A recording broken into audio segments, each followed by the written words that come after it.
యేసుక్రీస్తు వారి శ్రేష్టమైన నామంలో ఆత్మీయులైన మీకెల్లరికూ హృదయపూర్వకమైన వందనాలు చెల్లిస్తున్నాను. లెంటులోని 32వ దిన శిలువ ధ్యాన సందేశ కూడికను ప్రార్థన పూర్వకంగా ప్రారంభించుకుందాం. మీరున్న చోట తలలో వంచి ప్రార్థనలో ఏకీవించాలని మనం చేస్తూ ఉన్నాను. మహోన్నతుడైన దేవా, మీ శ్రేష్టమైన నామాన్ని బట్టి వందనాలు. లెంటులోని 32వ దిన శిలువ ధ్యాన సందేశ కూడికను మీ నామంలో ప్రారంభించుండగా మీ ప్రసన్నతకు ఆహ్వానించండి. కీర్తనలు పాడి మీ నామాన్ని కీర్తించుట్లో, ఆరాధించుట్లో, వాక్య పఠన వాక్య పరిచయలు మీ తోడ్పాటు దయచేయండి. ఈ ధ్యాన సందేశం మా జీవితాలకు దీవెనకరం ఉంచమని యేసుక్రీస్తు వారి ఉన్నతమైన నామంలో ప్రార్థించి వేడుకొనుచున్నాము తండ్రి, ఆమేన్. అందరికీ యేసు కీర్తన నుండి 207వ కీర్తన. ఎంత గొప్ప బొబ్బ పుట్టేను, దానితో రక్షణమంతయును సమాప్తమాయనని కీర్తన మొదటి చరణం చివరి చరణం పాడుకొని క్లుప్తారాధన జరిగించుకుందాం. 207వ కీర్తన పెద్దవాటిలో. ఎంత గొప్ప బొబ్బ పుట్టేను, దానితో రక్షణమంతయును సమాప్తమాయెను. ఎంత గొప్ప బొబ్బ పుట్టి యేసునకు కల్వరి మేటను, సంతసముతో సిల్వగొట్టగా సూర్యుడంధకారమాయెను, సూర్యుడంధకారమాయెను. ఎంత గొప్ప బొబ్బ పుట్టేను, దానితో రక్షణమంతయును సమాప్తమాయెను. గలిబిలి కలిగెనొకప్పుడు, సిన్యారు బాబెలు కట్టడము కట్టునప్పుడు, పలుకు భాషయునొక్కటైన పలు విధములకు భాషలాయెను. నలుదశలకు జనులు పోయిరి, కలువరిపై కలసికోనిరి, కలువరిపై కలసికోనిరి. ఎంత గొప్ప బొబ్బ పుట్టేను, దానితో రక్షణమంతయును సమాప్తమాయెను. శాంతమాయెనటంచు పలుకుచును, ఆ రక్షకుడు తన సొంత విలువగు ప్రాణమును వీడెన్. ఇంతలోనొక భటుడు తన నీటితో ప్రభు ప్రక్క పొడవగా, చెంత చేరిడి పాపులను రక్షించు రక్తపు ధారకారిను, రక్షించు రక్తపు ధారకారిను. ఎంత గొప్ప బొబ్బ పుట్టేను, దానితో రక్షణమంతయును సమాప్తమాయెను. తండ్రి యొక్కయు కుమారుని యొక్కయు పరిశుద్ధాత్మ యొక్కయు నామమున ఆమేన్. ప్రభువా, మమ్మను కనికరింపుము. క్రీస్తు మమ్మను కనికరింపుము. ప్రభువా, మమ్మను కనికరింపు. తండ్రికిని కుమారునికిని పరిశుద్ధాత్మకును ఆది యందు ఇప్పుడెల్లప్పుడు యుగయుగములందున్నట్లు మహిమ కలుగునుగాక. ఆమేన్. నేటి ధ్యాన సందేశం కొరకు ఏర్పాటు చేయబడిన సువార్త పాఠ్యభాగము మత్తయి సువార్త 27వ అధ్యాయము 29వ వచన భాగాన్ని చదువుకుందాం. ముండ్ల కిరీటమును అల్లి ఆయన తలకు పెట్టి ఒక రెల్లు ఆయన కుడి చేతిలో నుంచి ఆయన ఎదుట మోకాళ్ళలోని యూదుల రాజా నీకు శుభమని ఆయనను అపహసించి పరిశుద్ధ వాక్యాన్ని ప్రభు మన వెనుకల్లో దీవించును గాక. ఆమేన్. ప్రార్థన చేసుకుందాం. మహోన్నతుడైన దేవా, మీ స్తోత్రాలు. ఈ శిలువ ధ్యాన సందేశాల్లో భాగంగా నేడుదిన సందేశం కొరకు మీ పాదాలు చెందుకు వస్తున్నాం. మా మనవులు ఆలకించి అంగీకరించి ఈ మాటలు మా ఆత్మీయ జీవితానికి ఆశీర్వాదకరము అట్టి మాటలు మీరు మాత్రం అందించండి.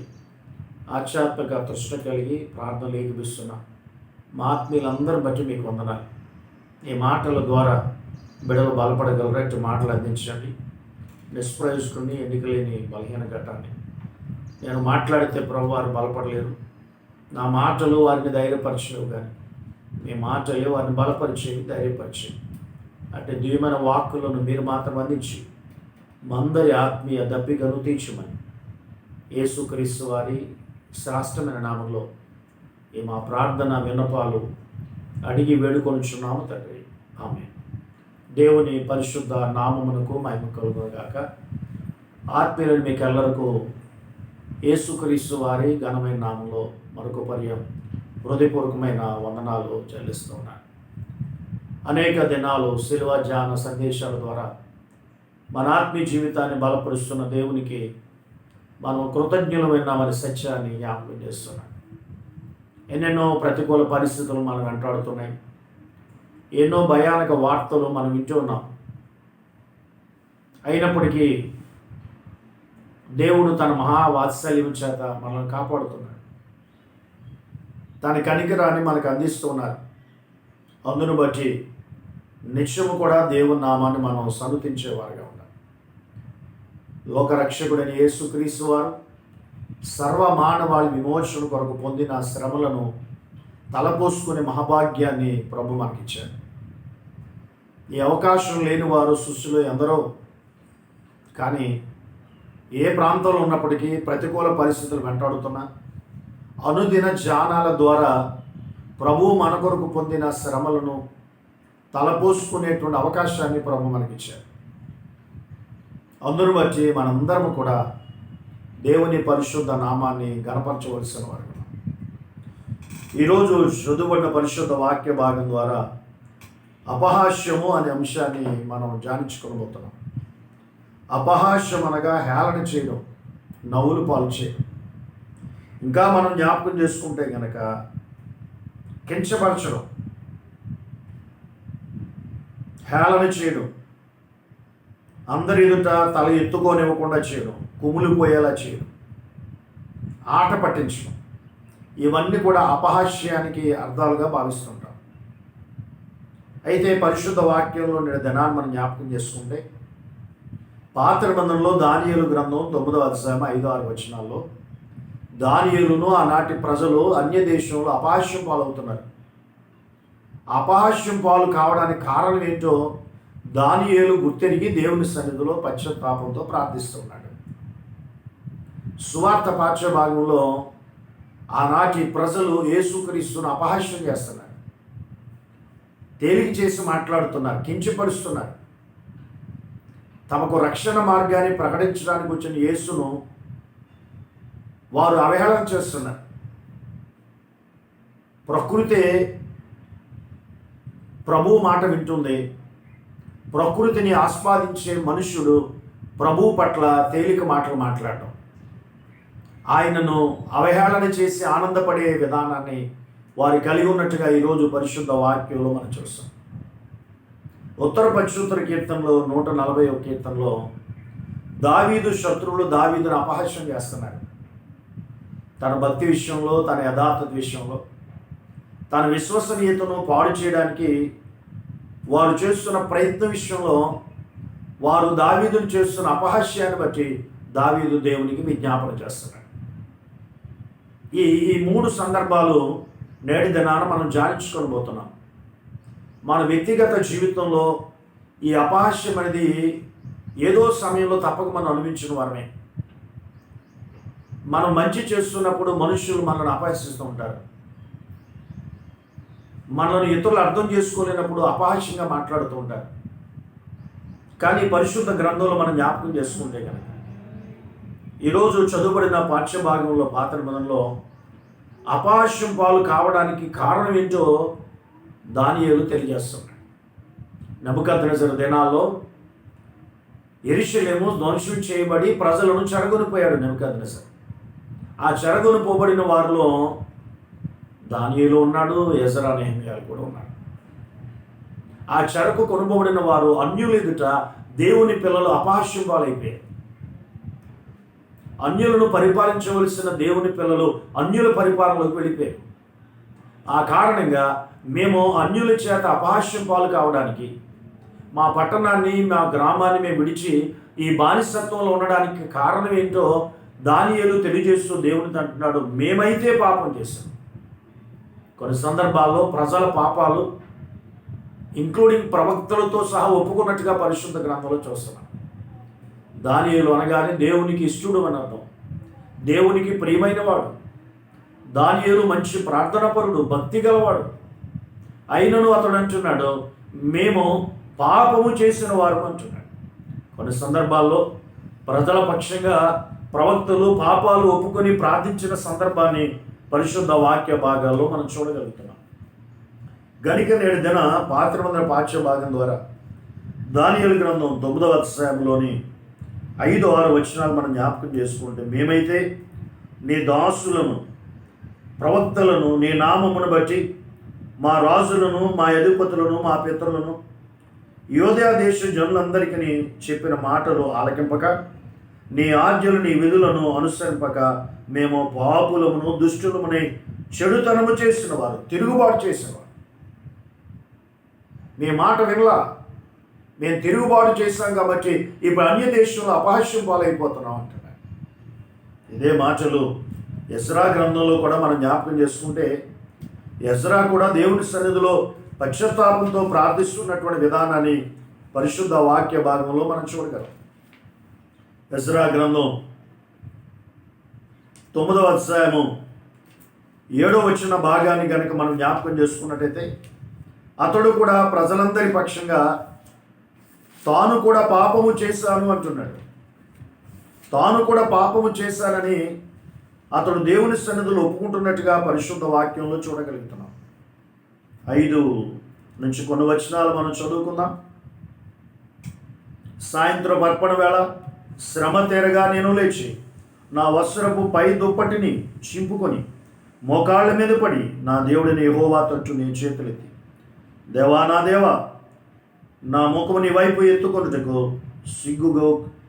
సిగ్గుపడి కిన్నుడనై ఉన్నాను. మా దోషములు మా తలలకు పైగా ఇచ్చి ఉన్నవి, మా అపరాధములు భారము ఆకాశమంత ఎత్తుగా పెరిగి ఉన్నది. మా పితరుల దినం మొదలుకు నేటి వరకు మేము మిక్కిలి అపరాధులమును.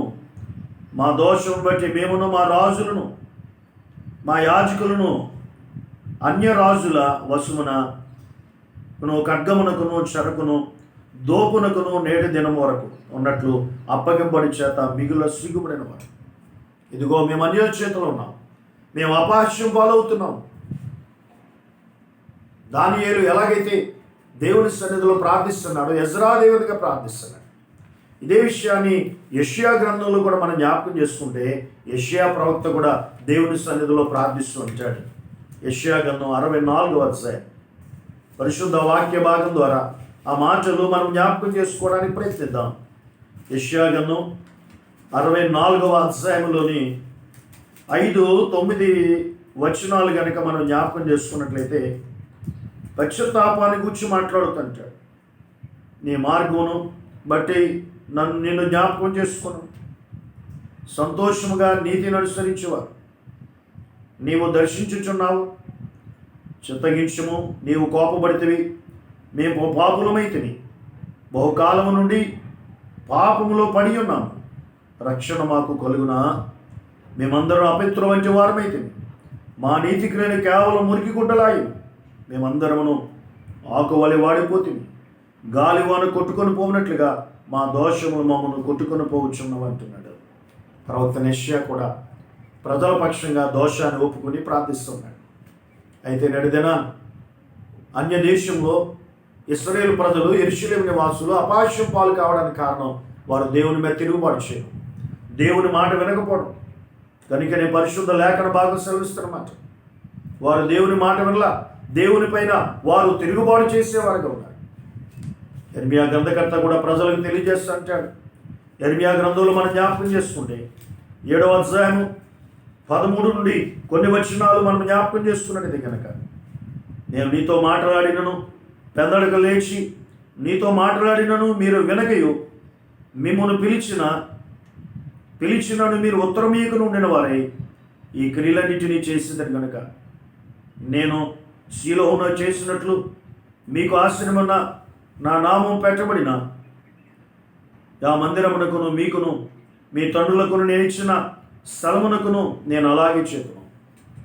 షిలోహు మందిరం పాడు కావడానికి కారణం ప్రజల యొక్క ప్రవర్తన విధానం సరిలేకపోవడం. కాబట్టి ఇదిగో నేను పెద్దలుగా లేచి ప్రవక్తలను పంపించాడు, మీరు నా మాట వినలా. ఆ కారణంగా నా కృపను మీ యొద్ద నుంచి తీసివేశాను, మీరు అన్యుల చేతులు ఉన్నారు, మేము అపహాస్యం పాలి.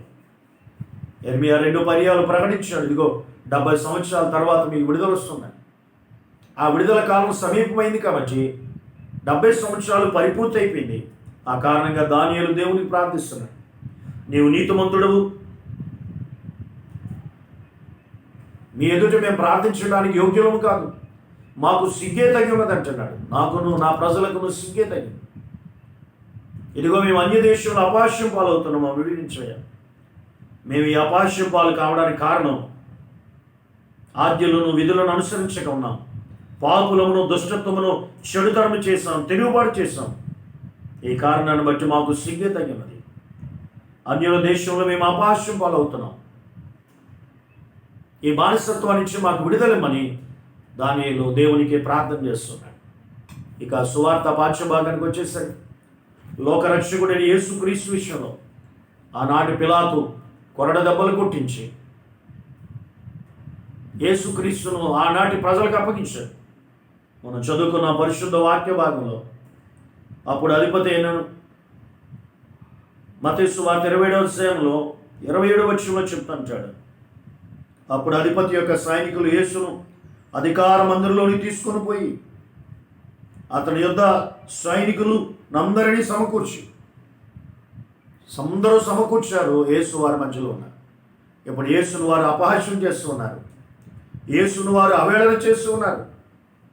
పరిశుద్ధ వాక్య భాగంలో మనం జ్ఞాపకం చేసుకుంటే పిలాతు తన దేశ చట్టాన్ని, దేవుని చట్టాన్ని అతిక్రమించాడు. గాయపరచాలి లేక మరణానికి అప్పగించాలి, కొరడ దెబ్బలు కొట్టాలి లేక మరణానికి అప్పగించాలి, రెండూ లేవు. కానీ యేసును గాయపరిచాడు, మరణానికి అప్పగించాడు. భ్రష్టత్వాన్ని చంపడానికి కొరడ దెబ్బలు చాలు, కానీ యేసును వారికి అప్పగించాడు. వారు యేసును అపహాసించారు. యేసు పట్ల వారు అపహాస్యంగా ప్రవర్తిస్తున్నారు.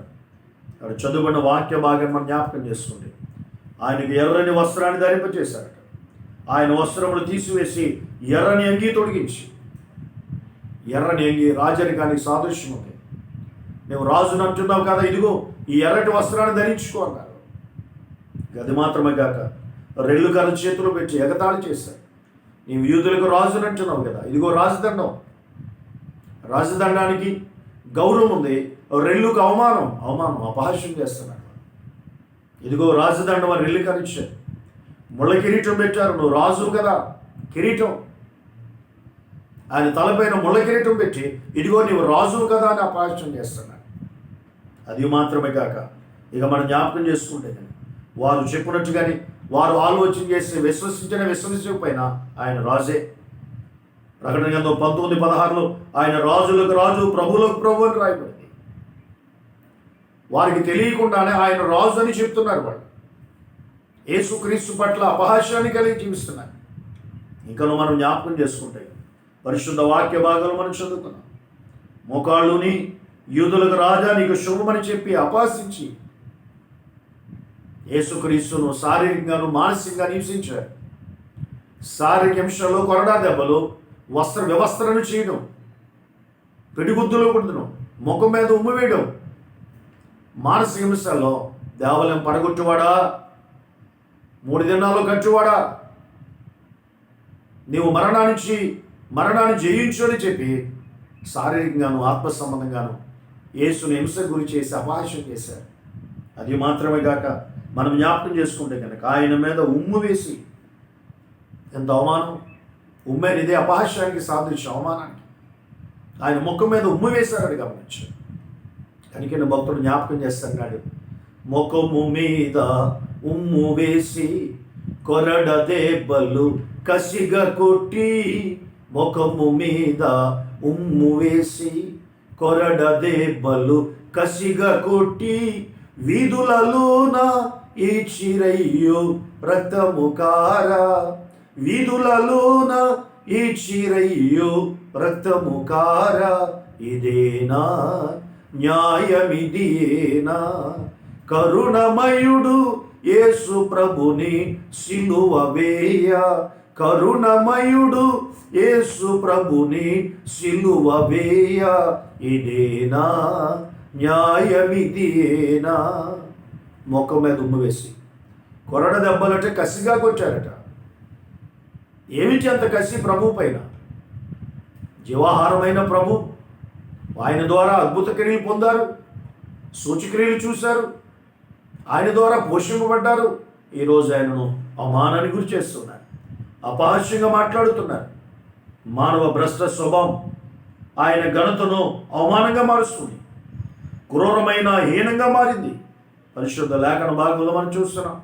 పౌలు రోమా సంఘానికి జ్ఞాపకం చేసి అంటాడు, రోమిలకు రాసిన పత్రిక 8వ అధ్యాయము 7వ వచన భాగాన్ని కనుక మనం జ్ఞాపకం చేసుకున్నట్లయితే అక్కడ అంటాడు, అనగా శరీరానుసార మనసు దేవునికి విరోధమైనది, అది దేవుని ధర్మశాస్త్రమునకు లోబడదు, ఎంత మాత్రమును లోబడదు. వారు దేవునికి లోబడనన్న వారు ఉన్నారు, దేవుని పైన తిరుగుబాటు చేసేవారు ఉన్నారు, అపహాస్యం చేసి ఆయనను అవమానానికి గురి చేసేవారుగా వారు ఆయన పైన పగబట్టినట్టుగా పరిశుద్ధ వాక్యంలో చూస్తున్నాం. ముఖం మీద ఉమ్మ వేశారట, నిన్ను కొట్టిన వాడు ఎవడని పిడుగుతులు గుద్దుతున్నారట. ఇది ప్రవచనం నెరవే పరిశుద్ధ గ్రంథంలో చూస్తున్నాం. మత్తయి సువార్త 27, 28, 30 వచనాల్లో యేసు ప్రభువు చేసిన ప్రతిదీ కూడా ఆయనను ఎంతగానో మనోవేదన గురి చేసింది. మానవుని యొక్క పైశాచికత్వం ఎంత ఘోరమైనదో ఇక్కడ అర్థమవుతుంది. తమ కొరకు ప్రాణం పెట్టడానికి వచ్చిన ప్రభును, తమ కొరకు నిత్య జీవాన్ని అనుగ్రహించి వచ్చిన ప్రభును వారు అపహాస్యం చేస్తున్నారు. కీర్తన గ్రంథం 22వ సంకీర్తనలో మనం జ్ఞాపకం చేసుకున్నట్లయితే కనుక 7వ చరణంలో దావీదు భక్తుడు సెలవిచ్చినట్లుగా యేసుక్రీస్తు వారి పట్ల వారు ప్రవర్తించారు. 7వ చరణాన్ని చదువుతున్నాను. పరిశుద్ధ వాక్య భాగంలో 22వ సంకీర్తన 7వ చరణం, నన్ను చూచి వారందరూ పెదవులు విడిచి తల ఆడించుచున్నారు, అపహసించుచున్నారు. యేసుక్రీస్తును అపహసిస్తున్నారు. ఇది మెస్సీయాకు సంబంధించిన కీర్తన. నా దేవా నా దేవా నా నేల చేయబడినాడు ఇటీవలి. నన్ను చూచి వారు అపహస్యం చేస్తున్నారు. యేసును ప్రభును అపహసించుటే ఇది ప్రథమం కాదు. ప్రతి విషయంలో కూడా యేసు చెప్పే మాటలు వారికి అపహాస్యం ఉన్నాయి. శరీరానుసారులు ఆత్మానుసారమైన మాటల పట్ల వారు ఆలోచన కలిగి ఉండరు. మత్తయి సువార్త 9:24 వచనంలో ఒక అధికారి కుమార్తె మరణపరమైన పరిస్థితులు ఉండగా ఆయన వచ్చి అన్నాడు, ఈ చిన్నది నిద్రించుచున్నదే కానీ ఏమి మరణించలేదన్నాడు. ఆ మాట చూసేప్పుడు అక్కడ ఉన్న వాళ్ళందరట అపహాస్యం చేశారట ఏం చెప్పిన మాట.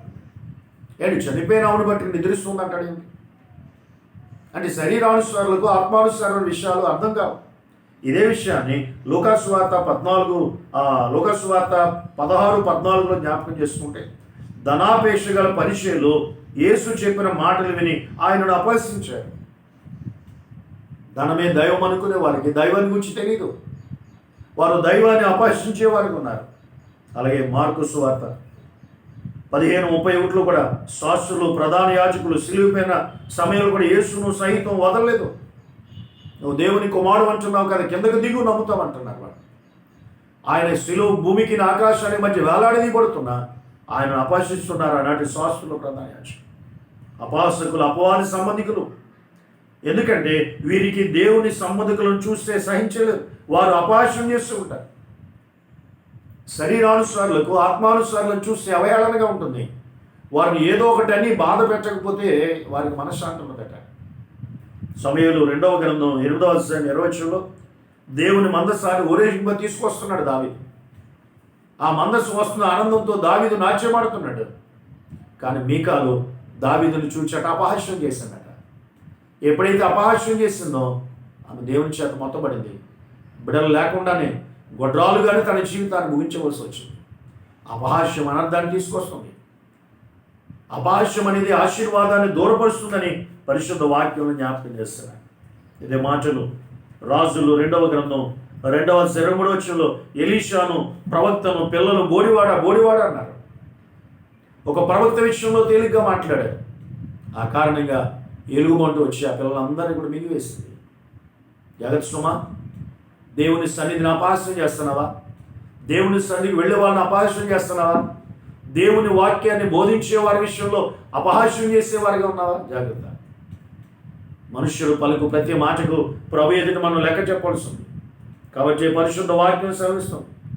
140 కీర్తన 12 అంటాడు, దుష్టులు బలత్కారం చేయవారు హృదయంలో అపాయకరమైన యోచనలు, ఆలోచనలు, తలంపులు కలిగి ఉంటారు. ఇదే అపహాస్యం. దుష్టత్వాన్ని కలిగిన వాడు ఇతరులను అపహాస్యం చేసి ఆనందించాలనుకుంటాడు. కాబట్టి కీర్తనాకారుడు అన్నాడు, దుష్టుల ఆలోచన చెప్పు నడవద్దు అన్నాడు. దుష్ట ఆలోచన మంచి నడవడికను చెరుపుతుంది అన్నాడు పౌలు. కాబట్టి అపహాస్యం చేసేవారిగా మన జీవితాలు అనకూడదు. ఇతరులను అపహాస్యం చేసి ఆనందపడేది శరీరానుసారం. ఆ శరీరానుసారులు తమ ఇష్టాన్ని జరిగించుకుంటారు, కానీ ఆత్మానుసారులు అపహాస్యం చేసేవారు ఉండకూడదు. ఆత్మానుసారులను అపహాస్యం చేయడమే శరీరానుసారులకు ఆలోచన విషయాన్ని జ్ఞాపకం చేస్తున్నా. అయితే ఒకటి జ్ఞాపకం చేస్తున్నా, ఒకవేళ మనం ఇదే పరిస్థితి ఉన్నట్టయితే కనుక అపహాస్యము చేయవారుగా ఉన్నామా? ఒకవేళ అలా ఉంటే మార్చుకోవాలి. లేకపోతే సామెతల గ్రంథం చెప్తుంటాడు, అపహాస్యం చేసే వారికి వచ్చే ఆ శిక్ష ఏమిటో మాట్లాడుతూ అంటాడు. సామెతల గ్రంథం 3వ అధ్యాయము 34 భాగాన్ని ఒకసారి మనం జ్ఞాపకం చేసుకున్నాం.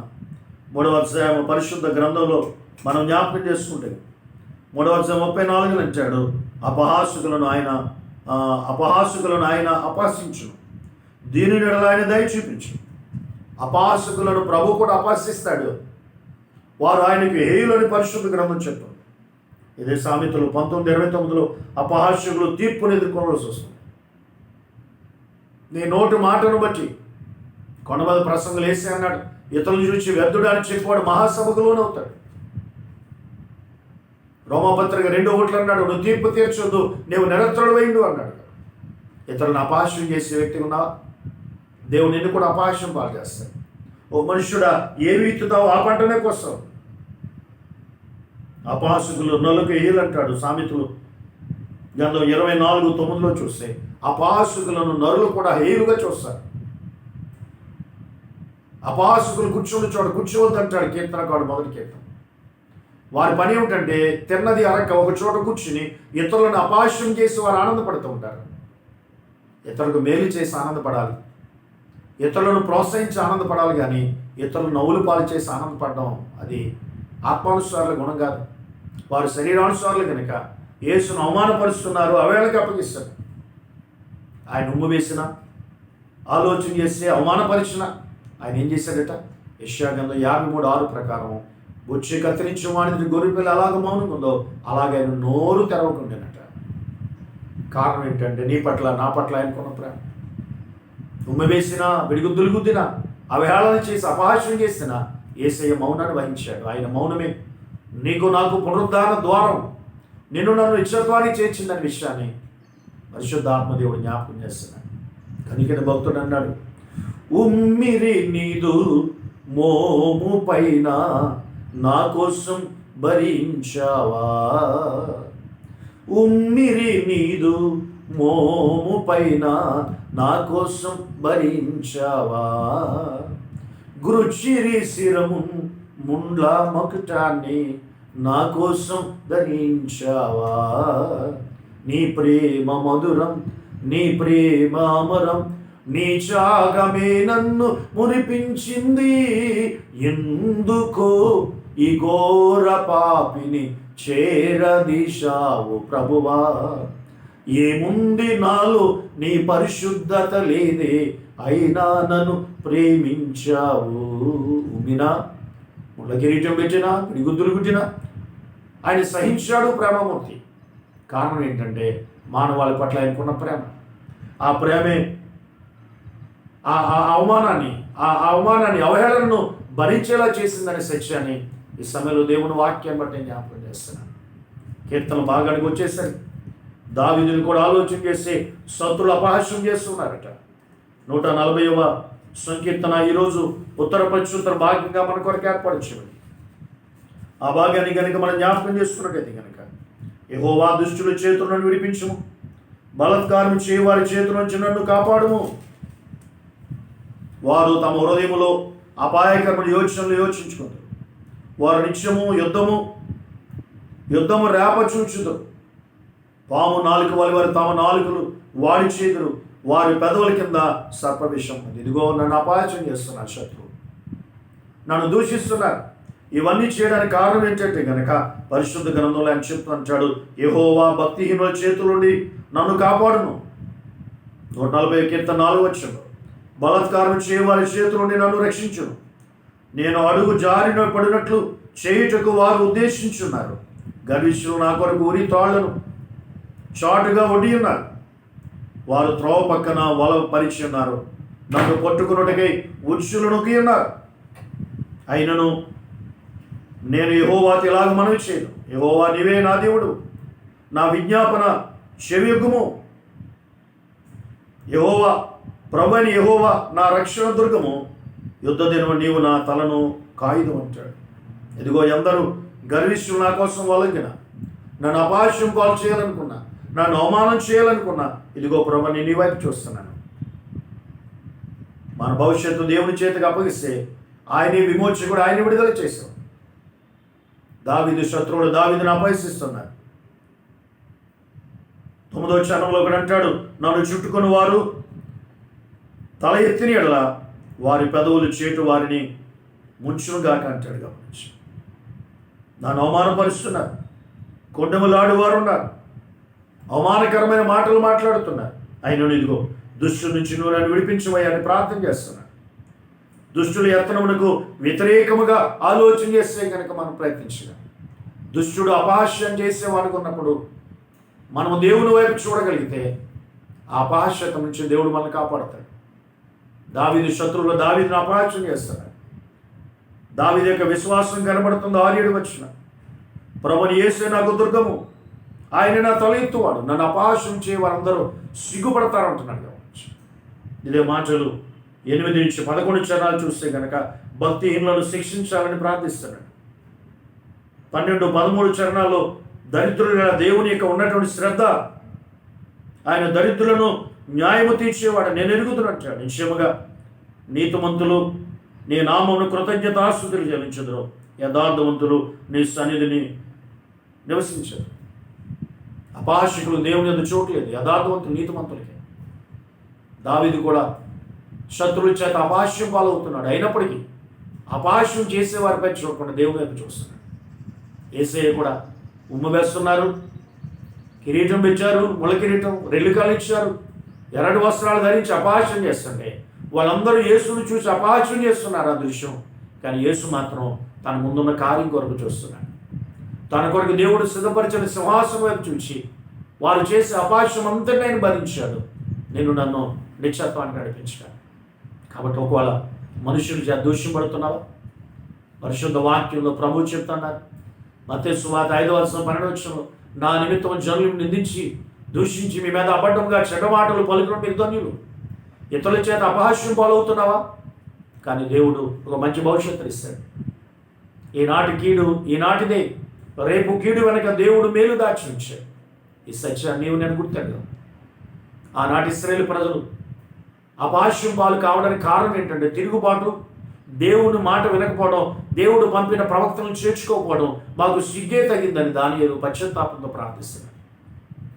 ఆనాటి ప్రజలు యేసుక్రీస్తును అవమానపరుస్తున్నారు. ఒక సృష్టికర్తను పట్టుకుని అపహాస్యం చేస్తున్నారు. అవన్నీ ప్రభు భరించాడు. నేను ఆ పాప విమోచకుడిగా. దావీదును కూడా శత్రువులు అపహాస్యం చేస్తున్నారు. దావీదు దేవునికి విజ్ఞాపన చేస్తున్నాడు. ఇతరుల చేత తృణీకరించబడుతున్నావు, ఇతరుల చేత అవమానపరచబడుతున్నావు. నువ్వు ప్రభు వైపు చూడు. విశ్వసించేవాడు కలవరపడనంటాడు ప్రవక్త యెషయా. దేవుని యందైన విశ్వాసం కలిగి ఉండు. దానియేలు ఎప్పుడైతే ప్రార్థించాడో అపహాస్యపరిచే అన్యుల నుంచి వారు విడిపించబడ్డారు, తిరిగి యెరూషలేము వచ్చారు. దావీదు ఎప్పుడైతే ప్రార్థించాడు, దావీదు ప్రార్థన దేవుడు ఆలకించి అపహాస్యుల మధ్య దేవుడు దావీదును హెచ్చించి ఆనందకరమైన స్థితినిచ్చాడు. ఆ స్థితి నీకివ్వడానికి ఇష్టపడుతున్నాడు. ఎప్పుడే ప్రభు పాదాల చెందుకు వస్తావు. ఒకవేళ ఇంకా అపహాస్యం చేసే గుణాన్ని నువ్వు కలిగి ఉంటే నువ్వు శరీరానుసారం ఆత్మానుసారం కాదు. మనుషుల అపహాస్యము చేత నీవు ఇబ్బందిని ఎదుర్కొన్నట్లయితే దావీదు వలె, దానియేలు వలె ప్రభు వైపు చూసి కలువరిలో ఈ కలుషాలు కడుక్కొని సిలువ వైపు చూచి సిలువంటి అపహాస్యపు చేదైన వేరును తీసివేసుకొని నిశ్చత్వం వైపు సంసిద్ధత కలిగిన వారు ఉండడానికి ప్రయత్నిద్దామా?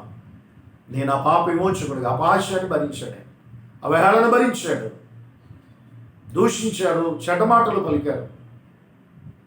తృణీకరించారు. అయినను ఆయన వచ్చి కత్తిరించిన వారిని గొర్రెపిల్ల మౌనంగా ఉన్నట్టున్నాడు. వెంట్రుకలు పెరిగి వేయి వారికి నా చేపలు అప్పగిస్తాను, ఉమ్ము వేయి వారికి నా ముఖమును దాచుకోలేదని యెషయా 50:6 ఆ ప్రవచనం యేసే పట్ల నెరవేర్చింది. ఇంత అపహాస్యం చేసిన ఆయన మౌనంగా ఉండడానికి కారణం నీ పట్ల ఆయనకున్న ప్రేమ. నేను నిశ్చత్వానికి నేర్పించాలని తపన, ఆ ప్రేమే ఇంతటి అవమానాన్ని భరించి సహించేలా చేసింది. ఈ సత్యాన్ని నీవు నేను గుర్తెరిగి ఇప్పుడే ప్రభు పాదాలు చెందుకుందాం, పశ్చాత్తాపంలో ఉందాం. ప్రభు మాటలు మన వెనుకల్లో దీవించును గాక. ప్రార్థన చేద్దాం. మహోన్నతుడైన దేవా, మీకు వందనాలు. నేటి జానవసంగా అపహాస్యాన్ని గురించి జ్ఞాపకం చేస్తున్నాను. ఆనాటి దానియేలు ప్రజలు, యెరూషలేము నివాసులు బబులోనులో అపహాస్యం పాలు కావడానికి కారణం ఏంటో తెలుసుకున్నారు. మేము తిరుగుబాటు చేస్తాం, మేము పాపులు, మాకు సిగ్గే తగి ఉన్నదని, మేమును మా అధిపతులు, మా యాజకులు, మా ప్రజలు మీకు లోబడనోళ్ళని వారిగా ఉన్నామని దానియేలు చేసిన విజ్ఞాపన ఆలకించి అపహాస్యం చేసి అన్యుల నుంచి విడిపించి యెరూషలేము తీసుకొచ్చారు. దావీదు శత్రువుల చేత అపహాస్యం చేయబడినప్పుడు ప్రార్థించిన దావీదుకు అపహాస్యకుల మధ్య దావీదుని హెచ్చించి ఆనందకరమిస్తారు. నీ కుమారులు క్రీస్తు మానవాళి పాప విమోచన కొరకు ఉమ్మ వేసిన, గుద్దులు గుద్దిన, అవహేళన మాటలు మాట్లాడిన, అపహాస్యం చేసిన ఆయన సహించారు. ఆ సహనమే మాకు ప్రభా నిత్యత్వ ద్వారం తెరవబడింది. ఆ సహనం ద్వారానే మేమందరమును పాపం నుంచి పవిత్రీకరించబడ్డామని అంగీకరిస్తున్నాం. ఇంకా ఒకవేళ అపహాస్యం అని చేదేని వేరు ఎవరిలో వారు తీసివేసుకోవడం ఈ సందేశం మనుషుల చేత తృణీకరించబడే వారిగా ఉన్నారు. అది మహదానందంగా భావించి ఒకప్పుడు పొందే దీవెనలు ఇప్పటి కాల శ్రమల ముందు ఎనదగినవి కాదని ప్రతి ఒక్కరు గుర్తెరి శిలువైపు చూచి కలుషాలు కడుక్కొని మిమ్మల్ని కలిగిన వారిగా నా మా జీవితాల ముందు కొనసాగించుకునే భాగ్యం నాకు మాకు దయచేయండి. యేసుక్రీస్తు వారి మహోన్నతమైన నామములో ప్రార్థించి వేడుకొంచున్నాను. లోకమందును మాట్లాడి నీ నామం పరిశుద్ధపరచబడి నీ రాజ్యం వచ్చును, నీ చిత్తం పరలోకం ముందు నెరవేర్చును, భూమి మీద నెరవేరు. మా అందరి హాని మాకు దయచి వాళ్ళ అపరాధం చేసిన వారిని క్షమించిన ప్రకారం ప్రార్థించు. మమ్మల్ని శోధనలో తేక దుష్టుడు తప్పించు. రాజ్యము, శక్తియు, మహిమయు నిరంతరం నిలబడతామని మన తండ్రి దేవుని ప్రేమ, ప్రభువైన యేసుక్రీస్తు వారి కృప, పరిశుద్ధాత్మని అన్యుడి సహవాసం సదా మీకు ఎల్లరికూ తోడేయును. సిలువలో నాకై కాచెను యేసు రక్తము, శిలనైన నన్ను మార్చును యేసు రక్తము, యేసు రక్తము, ప్రభు యేసు రక్తము, అమూల్యమైన రక్తము, యేసు రక్తము, అమూల్యమైన రక్తము, యేసు రక్తము. ఆమేన్. అందరికీ వందనాలు. Thank you. God bless you.